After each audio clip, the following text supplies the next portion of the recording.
Secretary Perry, Major General Retired Wilson, Senator Dan Sochek, Representative John Corbett, Representative Speciale, Representative Chris Whitmire, and Larry Pittman.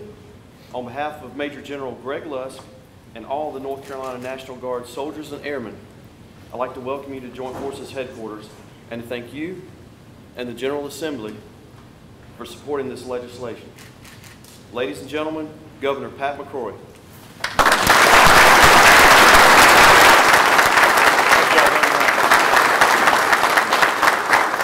Let me first thank the men and women in uniform here for your constant redeployments across the world. I cannot tell you how much we appreciate it. We don't forget you. You should be in the news every single day, leading the news, especially for your friends and colleagues that are overseas right now. I know they sometimes feel forgotten, but I just want to let you know these men and women here have not forgotten it. And let's give them a warm welcome home when they all get home. Second, I want to thank you for your ongoing training to protect this nation. Many of you have just gone through some recent training, which we really appreciate. And we can never stop training in case something happens or when it happens. And you are our line of defense. And we again do not take you for granted. I also want to thank you and some of your colleagues who are also helping out right now as we speak on some of the major western fires. They're being taken away from their families, and they're also encountering very dangerous jobs where we've had loss of life in the past.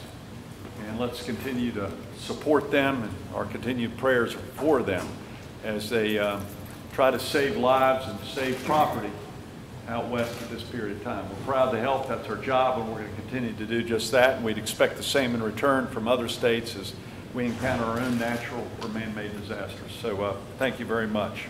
Thank you, Colonel Wilkins. We appreciate your leadership. We're here to pause and make sure we're prepared and we protect. This past weekend, our nation paused and joined families, veterans, and members of the military and other leaders gathered in Chattanooga, Tennessee to honor and remember the lives of 4 Marines and 1 Navy sailor killed last month. Marine Gunnery Sergeant Thomas Sullivan, Lance Corporal Squire Wells, Marine Staff Sergeant David Wyatt, Marine Sergeant Carson Holmquist, and Navy Petty Officer Randall Smith. These Marines and this sailor were American citizens doing what they knew to be right, and that was serving their country. But on the morning of July the 16th, it was those that sought to protect us that were in need of protection. At 10:30 that morning, an armed man opened fire in front of a military recruiting center, just like the ones we have here in North Carolina.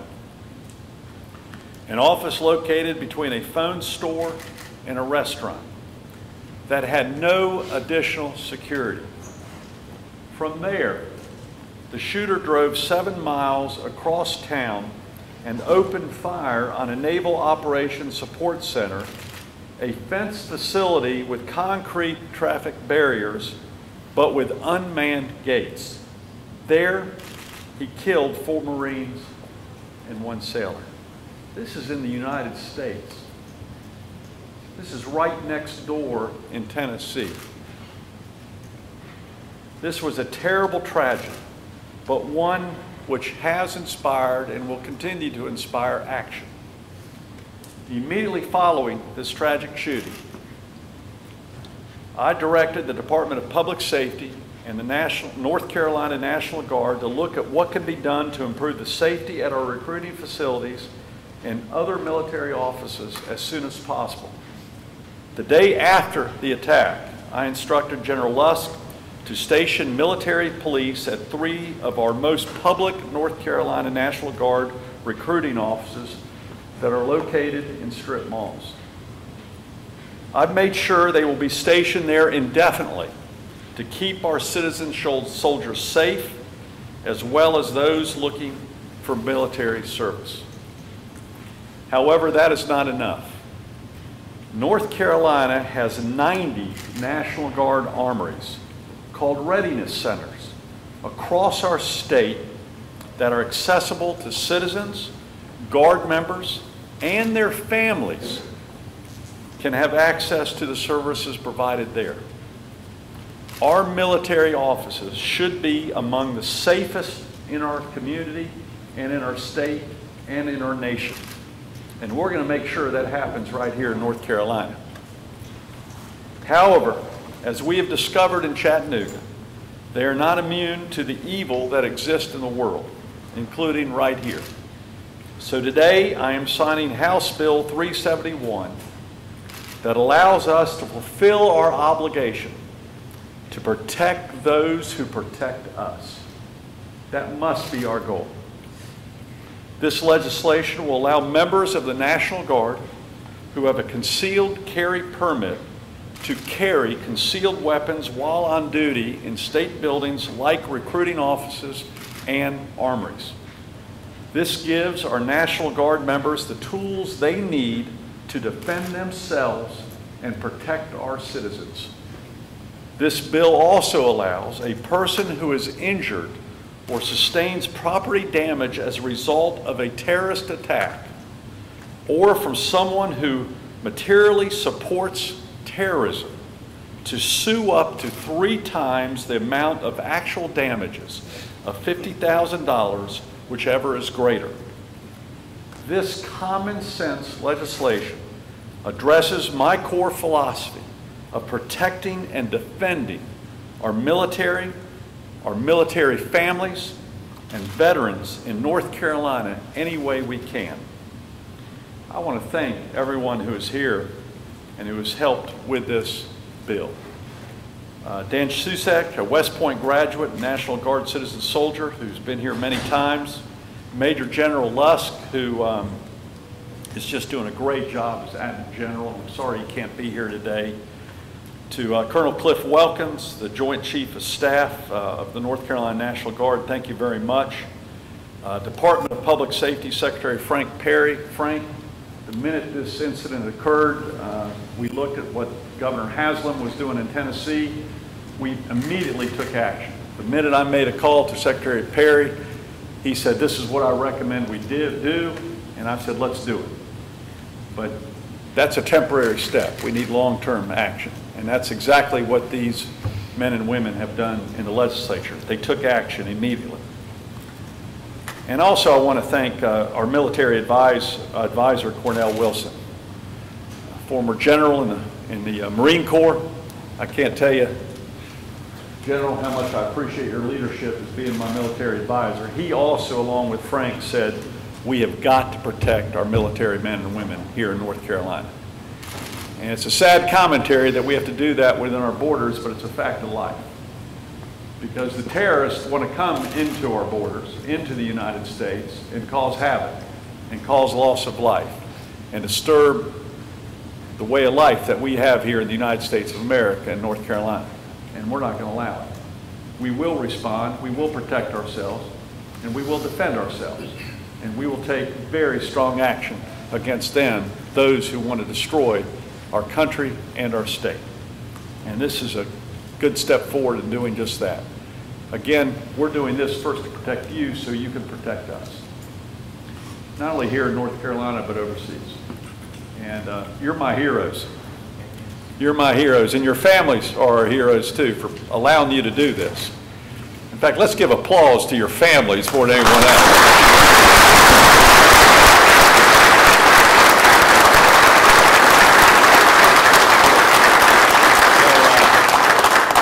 Respect all of y'all. I respect your families even more because you can control your actions a lot. It's your family's not in control, and they have no idea what you're encountering, so they only imagine the worst. And that's a tough situation to be in. And so I just want to say thank you very much. So with that, let's sign this piece of legislation in this great building, and thank y'all for your leadership.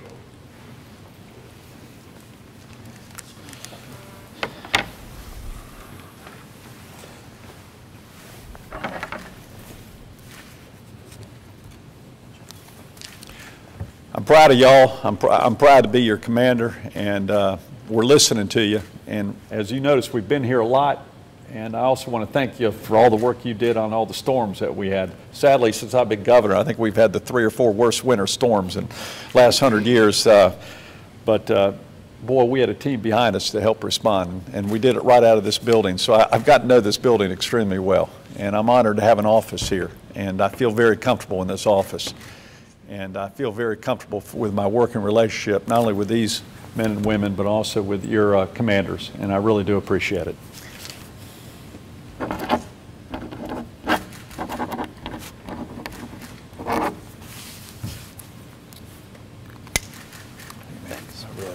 Appreciate your leadership too.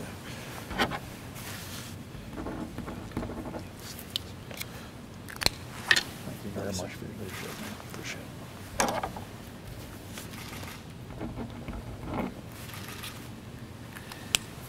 Thank you very much. Appreciate it.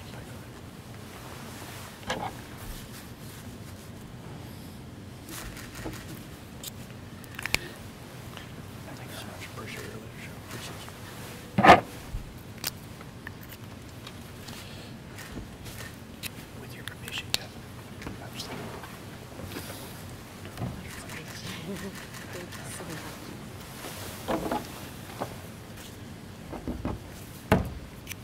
Who else have I got here?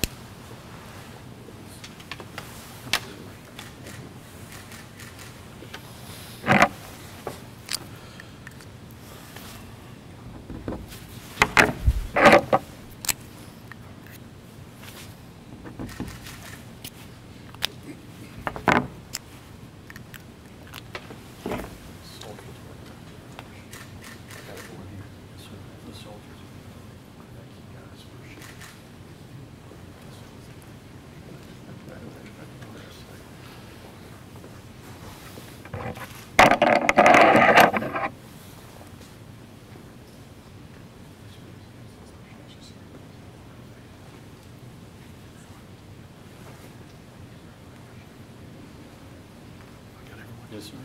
Frank, did you get one? No, I didn't. You get one. I do not get one. I'm good.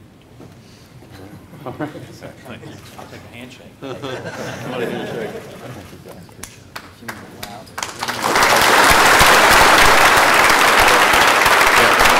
Let me say something.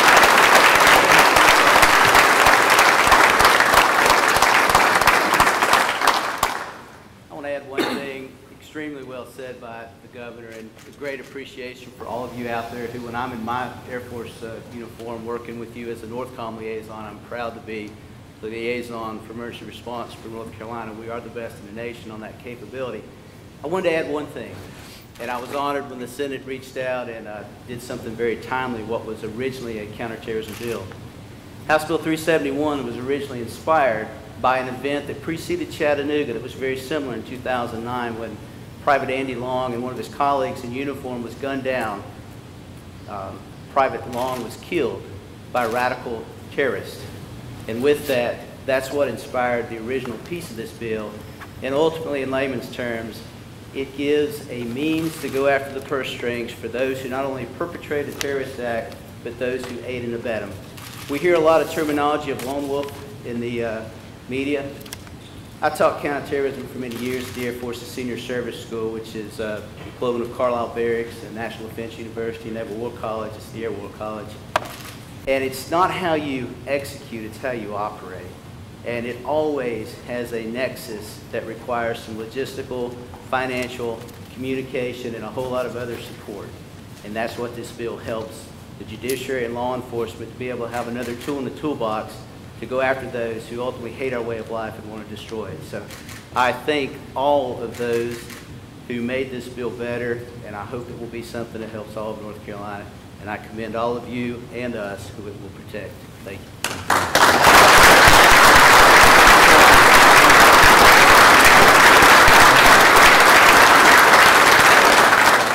I've seen him speak in and out of uniform. He's good both ways. And that's just an example, by the way, to have someone who has done your job helps us an awful lot and helps the executive branch in my job. So Again, on behalf of the governor, on behalf of the state legislature, God bless each one of you. May God continue to bless our great state of North Carolina and also the greatest nation in the world, and that's the United States of America. Thank you, and God bless each one of you.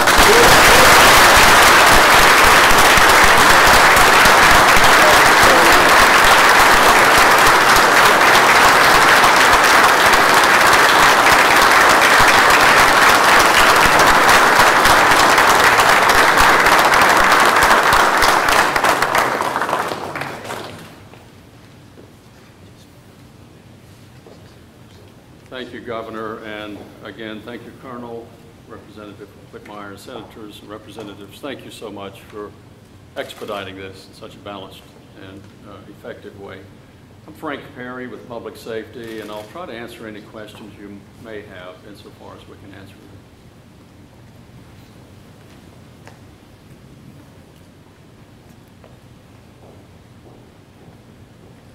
No questions about the legislation? We appreciate the media, our partners in the media, in getting this out, and we're continuing to evolve what we're doing as far as readiness at the recruiting stations as well as the armories. And what we're doing will change as the threat analysis changes. Mr. Kemp. Secretary Perry, do you see this legislation going any further, or is this pretty much, we talked about it being expired in 2009, is there going to be more to this, or? I believe it's what we need now, and I see agreement to my right from the gentleman who framed this.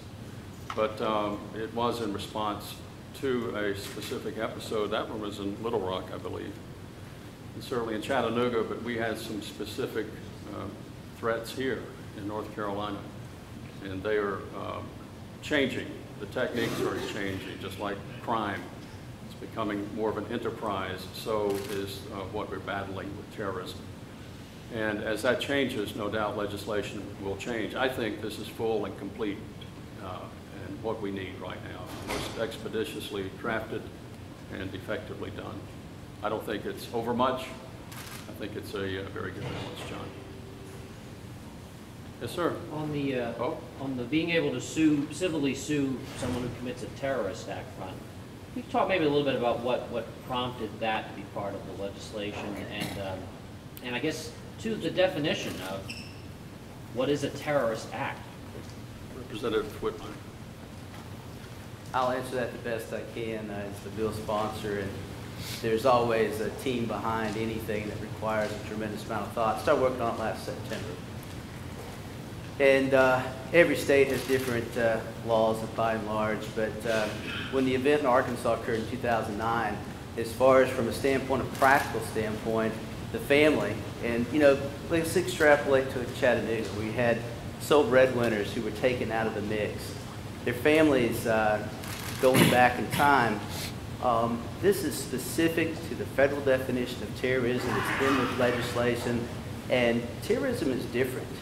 It goes after the means to manipulate large groups, governments, populations, etc. So the nexus of having a time-tested federal definition of terrorism, acts of terror, those who aid and abet, is what makes this bill key. It's a standalone.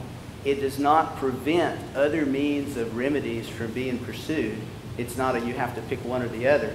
Some are, by the way. But this gives a normal person who suffers through an event, and ideally, it's written to eventually be a deterrent. It's not a reactionary item because of Chattanooga, but at the end of the day, I appreciate the media being here and getting the message out. North Carolina's taken another step to help deter and discourage those who, for whatever reason, whether it's philosophically driven, ideology driven, or copycat driven, there's a means out there now that is just one more means to go after. And a normal person probably doesn't have the means to gamble their entire life savings in their house to go prosecute a case they may not win. This, because it includes attorney's fees and ups the damages, when the situation is there and it meets the threshold of terrorism as defined in the bill, which has gone through the test of time with the courts.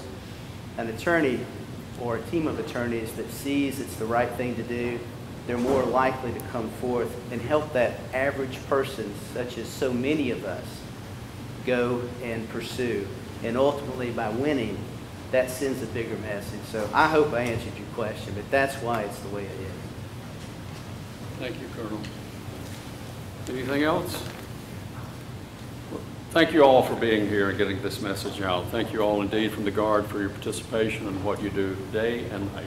You have a good afternoon. Thank you.